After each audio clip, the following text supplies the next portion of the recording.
Hello दोस्तों, स्वागत है आप सभी का आपके अपने यूट्यूब चैनल प्राइम प्रभाकर पर। दोस्तों, आज के इस वीडियो में हम लूसेंट के अगले लेक्चर को देखेंगे।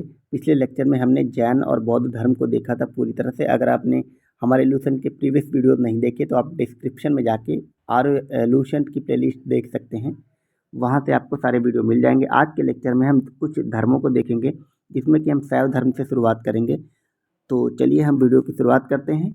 एंड आपने अगर चैनल को अभी तक सब्सक्राइब नहीं किया तो आप उसको सब्सक्राइब कर दीजिए और अपने दोस्तों को भी शेयर कर दीजिए जिसको भी ज़रूरत लगे इसको, ठीक है। क्योंकि लूसेंट की से सवाल तो लगभग हर एक एग्ज़ाम में पूछे जाते हैं। अगर आप आर की तैयारी कर रहे हैं तो आप हिंदी की तैयारी पूरी तरह से मेरे चैनल पर कर सकते हैं, आपको प्लेलिस्ट में उसका लिंक मिल जाएगा। तो चलिए अब हम लूसेंट इस लेक्चर की शुरुआत करते हैं। सबसे पहले हम देखेंगे शैव धर्म क्या है। सबसे पहले आपको शैव का पता है कि शैव का संबंध भगवान शिव से है। तो शैव धर्म वो है जिसमें भगवान शिव को आराध्य मानकर पूजा किया जाता है। अब हम देखते हैं लूसेंट क्या कहती है। भगवान शिव की पूजा करने वाले को शैव और शिव से संबंधित धर्म को शैव धर्म कहा गया है। अगला देखते हैं कि शिवलिंग उपासना का प्रारंभिक पुरातात्विक साक्ष्य हड़प्पा संस्कृति के अवशेषों से मिलता है। अब यहाँ से ये जो फैक्ट हैं ये आपको याद कर रखने हैं, क्योंकि एग्जाम में सवाल यहीं से बनेगा। तो शिवलिंग का जो प्रारंभिक पुरातत्व साक्ष्य मिला है वो हड़प्पा से मिला है। अगला देखते हैं कि ऋग्वेद में शिव के लिए रुद्र नामक देवता का उल्लेख किया गया। शिव को रुद्रावतार बोला जाता है ना, तो उसका उल्लेख हमें कहाँ मिलता है, तो वो ऋग्वेद में मिलता है, ठीक है। अगला स्टेटमेंट है या अगला पॉइंट है कि अथर्ववेद में शिव को भव, सर्व, पशुपति और भूपति कहा गया है। तो जो भगवान शिव की ये नाम है भव, सर्व, पशुपति और भूपति, इसका उल्लेख अथर्ववेद में मिलता है, ठीक है। अब हम नेक्स्ट पॉइंट को देखते हैं। हमारा नेक्स्ट पॉइंट है कि लिंग पूजा का पहला स्पष्ट वर्णन मत्स्य पुराण में मिलता है। ये सवाल पूछा जा सकता है, काफ़ी इंपॉर्टेंट होते हैं कि कौन सी घटना या कौन सी जो बात होती कौन उसका पहला प्रमाण हमें कहाँ मिलता है। तो लिंग पूजा का पहला प्रमाण मत्स्य पुराण में मिलता है, आप याद रखेंगे।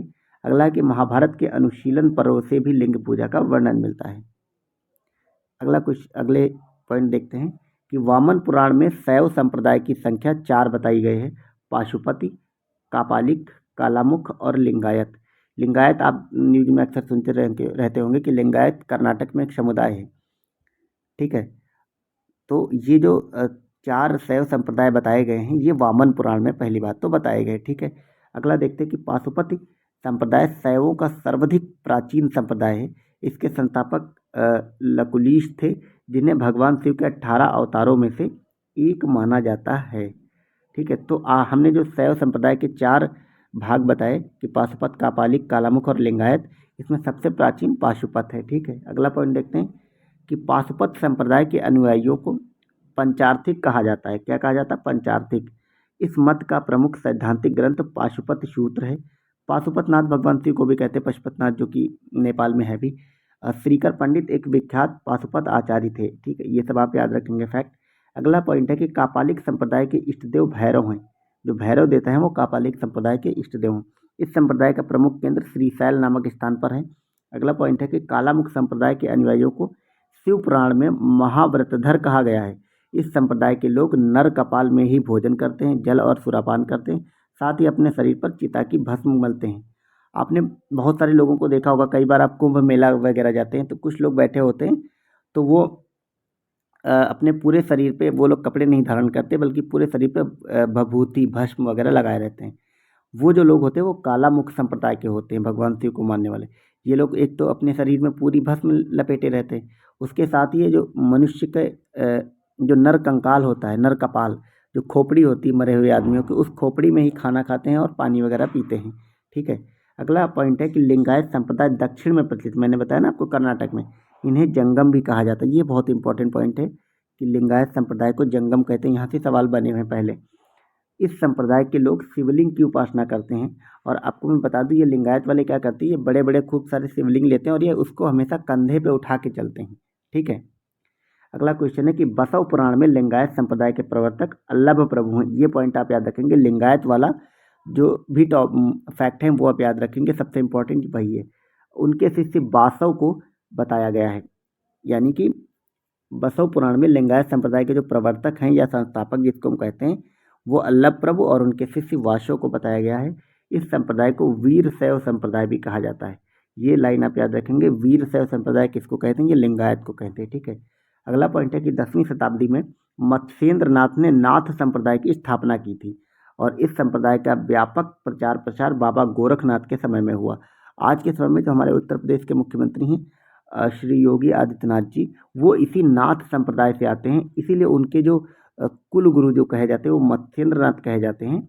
और इसका जो सर्वाधिक प्रचार हुआ वो गोरखनाथ के समय में, वही गोरखनाथ की गोरक्षा पीठ गोरखपुर में है। ठीक है, अगला पॉइंट देखते हैं कि दक्षिण भारत में शैव धर्म, और एक चीज़ मैं आपको क्लियर कर दूं कि ये जो नाथ संप्रदाय के लोग होते हैं ये मूर्ति पूजा को विश्वास नहीं करते और ये निराकार ईश्वर को मानते हैं और भगवान शिव इनके उपासक हैं। ठीक है, अगला देखते हैं कि दक्षिण भारत में शैव धर्म चालुक्य, राष्ट्रकूट और पल्लव एवं चोलों के समय लोकप्रिय रहा। तो शैव धर्म किसके कारण में लोकप्रिय रहा, किसके शासनकाल में? चालुक्य, राष्ट्रकूट, पल्लव और चोल। अगला पॉइंट है कि पल्लव काल में शैव धर्म का प्रचार प्रसार नायारों द्वारा किया गया। नयनार संतों की संख्या 63 बताई गई है, जिसमें अपार, तिरुज्ञान, संबंदर, सुंदर मूर्ति आदि के नाम उल्लेखनीय हैं। आपको यहाँ पे मैं एक चीज़ बता दूं कि अब वहाँ पे दक्षिण में ना अलवार और नैनार दो सब प्रकार के संत थे। तो जो नैनार होते थे वो शिव के उपासक थे और अलवार विष्णु के उपासक थे। अगला पॉइंट हम देखते हैं कि एलोरा के प्रसिद्ध कैलाश मंदिर का निर्माण राष्ट्रकूटों ने कराया। इन सब पॉइंट को आप याद रखें कि बहुत ही इंपॉर्टेंट है आर्ट एंड कल्चर में, किस मंदिर का निर्माण किसने कराया, ये सब। ठीक है, अगला है कि चोल शासक राजराज प्रथम ने तंजौर में प्रसिद्ध राजराजेश्वर शैव मंदिर का निर्माण करवाया था, जिसे बृहदीश्वर मंदिर के नाम से जाना जाता है। मोस्ट इंपॉर्टेंट है ये पॉइंट। अगला पॉइंट है कि कुषाण शासकों की मुद्राओं पर शिव और नंदी का एक साथ अंकन मिलता है, ये भी इंपॉर्टेंट है। तो इस प्रकार हमने भगवान शिव या शैव धर्म से संबंधित सारे पॉइंट को देख लिया। ऊपर एक सारणी रह गई थी कुछ संप्रदाय और उनके संस्थापकों की, वो भी हम देख लेते हैं। तो आजीवक जो संप्रदाय है, इसके जो संस्थापक हैं मक्खल पुत्र गोशाल को कहा जाता है। आजीवक मैं आपको बता दूं, ये लोग नियतिवादी होते हैं। ये मानते हैं कि इस दुनिया में जो कुछ भी हो रहा है वो ना तो आपकी मेहनत से हो रहा है या आप कुछ भी मेहनत से नहीं हासिल करते, जो सब कुछ आपकी नियति ने पहले ही लिख दिया है। ये लोग इस चीज़ में भरोसा रखते हैं। अगला है घोर अक्रियावादी, इसके जो संस्थापक वो पूर्ण कश्यप थे। यादृच्छावाद, इसके संस्थापक आचार्य अजीत थे। भौतिकवाद के संस्थापक पगुद कात्यायन थे, ये भौतिक दर्शन। अनिश्चयवाद के संजय बैठल पुत्र थे। तो आप इनको एक बार देख लेंगे, हालांकि आजीवक के मक्खल पुत्र थे, ये ज़्यादा इंपॉर्टेंट, बाकी इतने इंपॉर्टेंट नहीं है। अगला पॉइंट देखते हैं। अब हम अगला पॉइंट के अगले चैप्टर पे आ गए हैं, वैष्णव धर्म। एक साथ अगर मतलब छोटे छोटे चैप्टर हैं तो हम एक साथ 2-3 चैप्टर को कवर कर लेते हैं। अब वैष्णव धर्म का जो प्रारंभिक जानकारी वो हमें कहाँ से मिलती, वो हमें उपनिषदों से मिलती है। जैसे हमने ऊपर शैव धर्म को देखा था, उसकी प्रारंभिक सूचना हमें हड़प्पा काल से मिलती थी। इसका विकास भगवत धर्म से हुआ है। ठीक है, अगला पॉइंट है वैष्णव धर्म के प्रवर्तक कृष्ण थे। ये वृषण कबीले के थे और इनका निवास स्थान मथुरा था। ठीक है, यहाँ वहीं पे भगवान कृष्ण की बात की जा रही जो मथुरा में थे, इनका कबीला वृषण था। इतिहास इनको इस तरह से मतलब लिखता है, बाकी तो आप लोग जानते हैं। कृष्ण का सर्वप्रथम उल्लेख छांदोग्य उपनिषद में देवकी पुत्र और अंगिरस के शिष्य के रूप में हुआ, आप याद रखेंगे। याद रखिए, भगवान कृष्ण के बारे में जो सर्वप्रथम उल्लेख किया गया वो छांदोग्य उपनिषद में, आप इसे याद रखेंगे। इसमें इनको देवकी का पुत्र और अंगिरस का शिष्य बताया गया है। अगला पॉइंट देखते हैं कि विष्णु के 10 अवतारों का उल्लेख कहाँ मिलता है, वो हमें मिलता है मत्स्य पुराण में। 10 अवतार इस प्रकार हैं कि मत्स्य, कूर्म, कूर्म कूर्म कहते हैं उसको, कछुए को। ठीक है, वराह, नरसिंह, वामन, परशुराम, राम, बलराम, बुद्ध और कल्कि। ठीक है, ये बलराम यहाँ पे लिख गया, इसकी जगह पे वही कृष्ण होना चाहिए। ठीक, अगला देख, कल्कि का अवतार अभी तक नहीं हुआ, जो होने वाला है। वैष्णव धर्म में ईश्वर को प्राप्त करने के लिए सर्वाधिक महत्व भक्ति को दिया गया है। अब हम यहाँ पे कुछ प्रमुख संप्रदाय, मत और आचार्य देखेंगे और उनके यहाँ पे संप्रदाय, संस्थापक और पुस्तक दी हुई है। ठीक है, तो हम इन दोनों सारणियों को देख लेंगे। लूसेंट की पुस्तक में ना जितनी भी सारणियाँ दी हुई हैं वो बहुत ही इंपॉर्टेंट है, आप इसे याद रखेंगे। कोई भी सारणी, आप खुद से बुक पढ़ रहे हैं, ये देख रहे हैं, आप सारणी वाले फैक्ट को तो एकदम से रट के ही जाएंगे। यह है वैष्णव संप्रदाय, जिसको कि विशिष्टाद्वैत कहते हैं, और इसके संस्थापक आचार्य रामानुज थे। ये जो थे, इन्होंने शंकर के अद्वैत वेदांत के विरोध में लिखा था। ये उनका अद्वैत वेदांत था, इनका विशिष्ट अद्वैत था। फिर है ब्रह्म संप्रदाय, जिसको कि द्वैतवाद कहते हैं, और इसके आनंद तीर्थ आचार्य हैं। अगला है रुद्र संप्रदाय, जिसको कि हम शुद्धाद्वैत कहते हैं, और इसके वल्लभाचार्य थे, वल्लभाचार्य। अगला है सनक संप्रदाय, जिसको कि द्वैताद्वैत कहते हैं, और इसके आचार्य निम्बार्क थे। ये यहाँ पे कुछ संप्रदाय हैं, उनकी संस्थापक और पुस्तक दी मैं देख लेता हूँ। बर्बरी संप्रदाय, इसके संस्थापक नामदेव थे। इसकी इन्होंने पुस्तक नहीं है इनकी कोई। श्री वैष्णव के संस्थापक रामानुज हैं, इनकी पुस्तक ब्रह्मसूत्र है, ये आप याद रखेंगे, ठीक है। परमार्थ के संस्थापक रामदास हैं, जिसकी पुस्तक दासबोध है। अगला राम भक्त संप्रदाय, इसके संस्थापक रामानंद हैं और इनकी पुस्तक अध्यात्म रामायण है, ठीक है। तो ये हमारा वैष्णव संप्रदाय से संबंधित इतने फैक्ट हैं, आप याद रखेंगे। अगला हम देख लेते हैं इस्लाम धर्म और फिर बचेगा हमारा ईसाई धर्म, ठीक है। ये भी इसी साथ देख लेते हैं, सारे धर्म एक ही वीडियोज में कवर हो जाएंगे, ठीक है। तो इस्लाम धर्म के संस्थापक हम देखते हैं कौन है। इस्लाम धर्म के संस्थापक हज़रत मोहम्मद साहब थे। हज़रत मोहम्मद साहब का जन्म 570 ईसा पूर्व मक्का में हुआ था, जो कि सऊदी अरब में पड़ता है। हज़रत मोहम्मद साहब के पिता का नाम अब्दुल्ला और माता का नाम अमीना था। ये सब फैक्ट हैं, तो मैं इनको पढ़ दे रहा हूँ, जहाँ पे जो समझाने वाला रहता है वो मैं आपको समझा देता हूँ, ठीक है। अगला पॉइंट है कि हज़रत मोहम्मद साहब को 610 ईस्वी में मक्का के पास हीरा नामक गुफा में ज्ञान की प्राप्ति हुई। 24 सितंबर 622 ईस्वी में पैगंबर के मक्का से मदीना की यात्रा इस्लाम जगत में मुस्लिम संवत या हिजरी संवत के नाम से जाना जाता है। तो क्वेश्चन आपसे ये पूछा जाएगा कि इस्लाम में हिजरी संवत क्या है। हिजरी संवत 622 ईसा पूर्व में शुरू हुआ था और इसमें क्या होता है, इसमें जो पैगंबर मोहम्मद साहब थे, ये मक्का से मदीना तक की इन्होंने यात्रा की थी, वही हमारा हिजरी संवत बन गया। अगला पॉइंट है कि मोहम्मद साहब की जो शादी है वो 25 वर्ष की अवस्था में खदीजा नामक एक विधवा से हुई थी। अगला पॉइंट है कि मोहम्मद की पुत्री का नाम फातिमा और दामाद का नाम अली हुसैन था। अगला क्वेश्चन है कि देवदूत ग्रेबियल ने पैगंबर मोहम्मद साहब को कुरान अरबी भाषा में संप्रेषित की थी। तो कुरान की भाषा क्या है, अरबी, आप इसे याद रखेंगे। कुरान इस्लाम का सर्वाधिक पवित्र ग्रंथ है।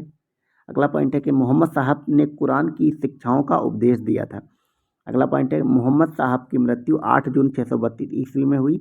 इन्हें मदीना में दफनाया गया था, याद रखना, इनका जन्म मक्का में हुआ था पर दफनाए मदीना में गए थे। अगला पॉइंट है कि मोहम्मद साहब की मृत्यु के बाद इस्लाम सुन्नी और शिया नामक दो पंथों में विभाजित हो गया। सुन्नी कहते हैं कि सुन्नी उन्हें कहते हैं जो सुन्ना में विश्वास करते हैं। और सुन्ना कौन थे, सुन्ना पैगंबर मोहम्मद साहब के कथनों एवं कार्यों का विवरण है, ठीक है। जो पैगंबर मोहम्मद साहब के कथन और कार्यों को मानते थे उनको हम सुन्नी कहते हैं। अगला क्वेश्चन देखते हैं, शिया जो है वो अली की शिक्षाओं में विश्वास रखते हैं। अली कौन है, अभी हमने ऊपर देखा मोहम्मद साहब के दामाद थे।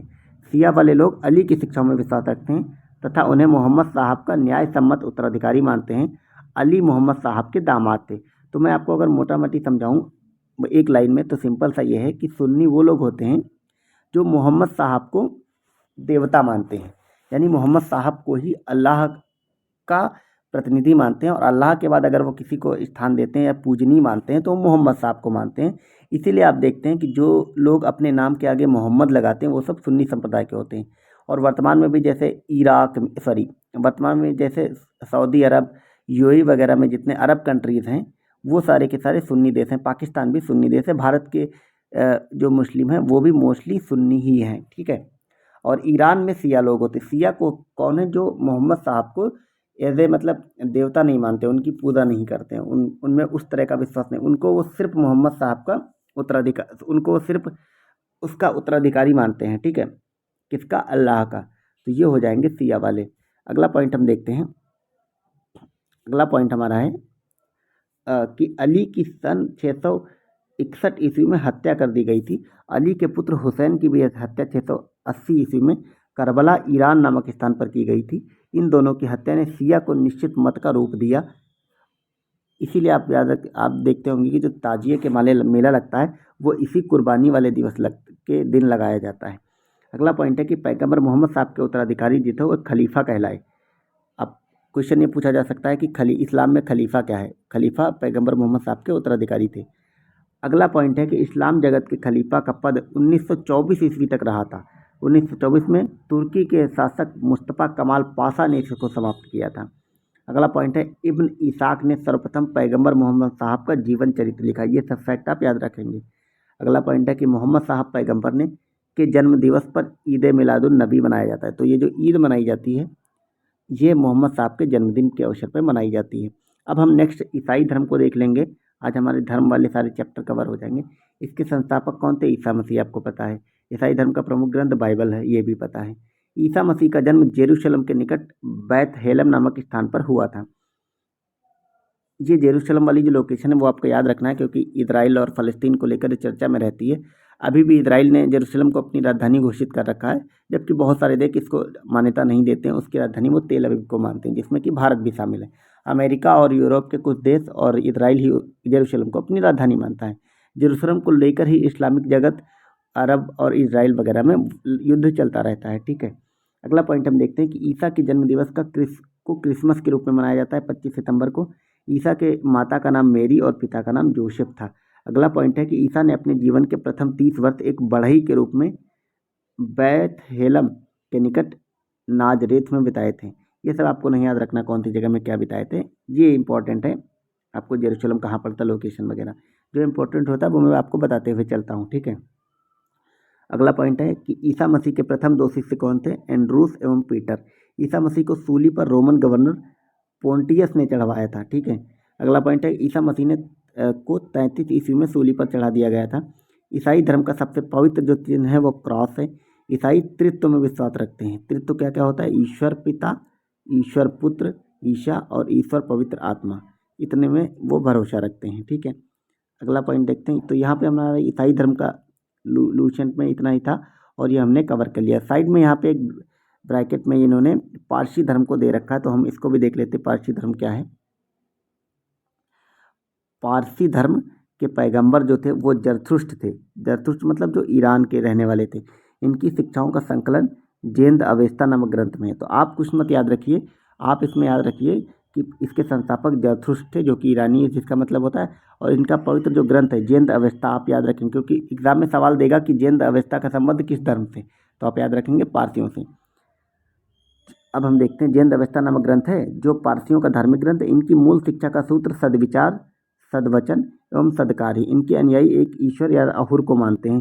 याद रखना, पारसी लोग जो हैं वो एक ईश्वरवादी थे, अर्थात वो एक ईश्वर की सत्ता को मानते थे, और इनका जो एक ईश्वर था वो कौन था, वो अहुर था।